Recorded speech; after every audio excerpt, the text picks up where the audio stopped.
before, my colleague asked about MF Global, and you threw out some stats. I think it was 318 securities accounts, as opposed to the vast majority being CFTC segregated customer funds. Right, I believe there are 36,000 futures accounts and only 318 active securities accounts. Okay, that's what's bothering me. That begs the question. When the SEC staff recommended going with SIPPing, Chapter 11, when you look at the disproportionate number of accounts, this firm mostly was covered by the CFTC. The vast majority was covered by the CFTC, which would make me believe that the suggestion should have been to let the CFTC have the bankruptcy under Chapter 7.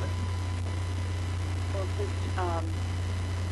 the SIPC handles the bankruptcy of the combined entity, which was a broker-dealer as well as an FCM. Actually, my understanding is that the law says that they have the ability to do so. It's discretionary, which is why you had the conversation in the first place.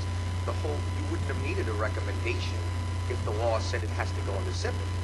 I don't recall that there was any discussion about, and I could be wrong, and it certainly wasn't in on every conversation, about whether or not to somehow try to separate the broker-dealer piece of this from the FCM piece of it. And of course, the trustee is working mostly to try to... No, but here's the problem, Chairwoman, here's the problem. Now that it's gone Chapter 11, the segregated fund, the customers, have become creditors. They were never creditors. Had it been under Chapter 7, they would have been protected, because now they're going to be in UK foreign courts, which you've seen with Bear Stearns, you've seen with Lehman Brothers, years and years of litigation. But if you're a creditor, that's fine, you've taken on that risk. But as someone that has the protection of a segregated account, and that goes back to your statement before, that part of your mandate is ensuring the integrity and consumer confidence of the markets. If I'm a foreign investor and I'm putting my money in an FCM, I'm told that that money cannot be touched. It is protected. Guess what? The decision that the SEC and CFTC made just turned that upside down. Because that's not true anymore. Because the monies that were taken out of those segregated funds, unlawfully, however it was done, shouldn't have been done. We understand it should have been done, but we know it does happen. That's why we have criminal statutes in place, but it does happen. People break the law.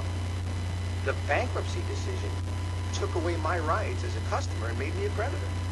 Why would I ever invest in the U.S. markets again under those circumstances if regulators can decide by bankruptcy law, well, now you're a creditor. And that's why I think that in light of Bear Stearns, in light of Lehman Brothers, we should really be looking at that, because those decisions matter, especially when it's 318 securities accounts, which means they really weren't doing much securities business. Over 36,000 customer accounts. They were mostly in FCM, and therefore the CFTC should have put it under Chapter 7, in my opinion. I thank you, and I yield back. Gentleman, yields back.